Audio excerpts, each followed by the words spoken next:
borderland remained a bramble on every level. I was tired of the tension, the confusion, and the mean-spirited statements from my peers about drunken Indians. I applied to Princeton University on a whim and surprised everyone, from my peers to my parents, and especially myself, when I got in. I'd found a way out, or so I had thought. At college, I was looking forward to a breath of fresh air and a break from the borderland of my youth, as much as I was to the challenges of a new stage of life. In those years, remain some of my most treasured. But I still had a profoundly well-educated Princetonian ask me, "Where is your tomahawk?" Another time, a woman approached me in the college gymnasium and exclaimed, "You have the most beautiful red skin." I was too shocked to respond. I took a friend to see Dances with Wolves and was told, "Your people have a beautiful culture." My people come from the Great Lakes rather than the Plains, and from the modern age rather than the 1800s, but again, I had no response. I made many lifelong friends at college, and they supported, but also challenged me with questions like, why should Indians have reservations?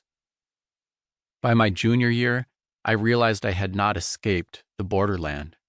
No matter how far I traveled, the haze engulfed everyone I met. Indians were imagined, not understood, and there were few resources and opportunities to do anything about it. I wanted to come home.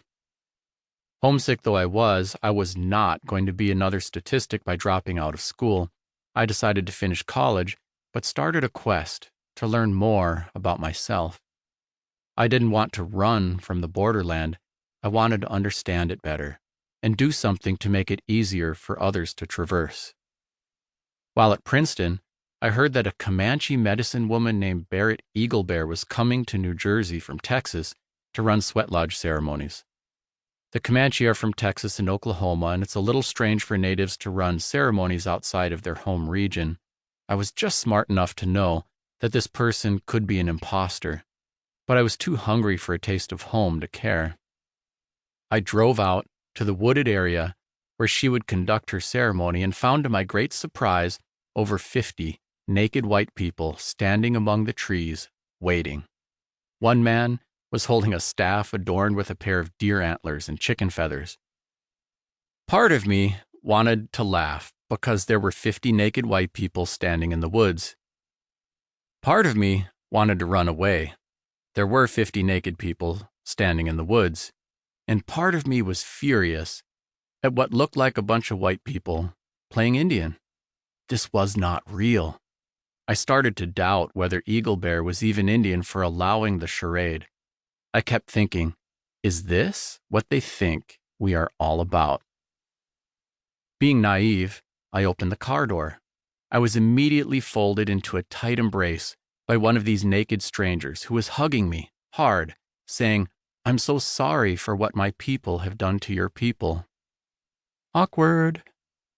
Now the desire to laugh, run, or get mad only grew. Throughout my life, if I have ever thought or said that I have seen it all, I am soon shown something new. I carefully separated myself from the embrace of this naked stranger and looked at her face. She was an elder and seemed to be filled with genuine remorse, on the verge of tears. Respect was a value deeply embedded in my being from my upbringing and cultural experience. Lines on her face showed the wisdom of age and experience. I couldn't laugh, and I couldn't just yell at her or give her a mean look and drive away. In a flash, my running from the borderland and my desire to find a way for others to travel through it brought me an epiphany. I was not just another Indian. No Indian really is.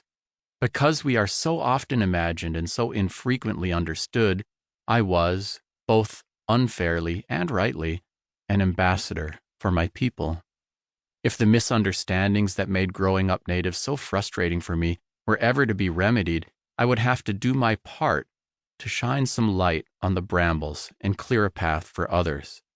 As that old woman looked up to me, I knew I was probably the first Indian she had ever met, and, although it wasn't fair to anyone, my reaction would be a testament to the character of my entire race.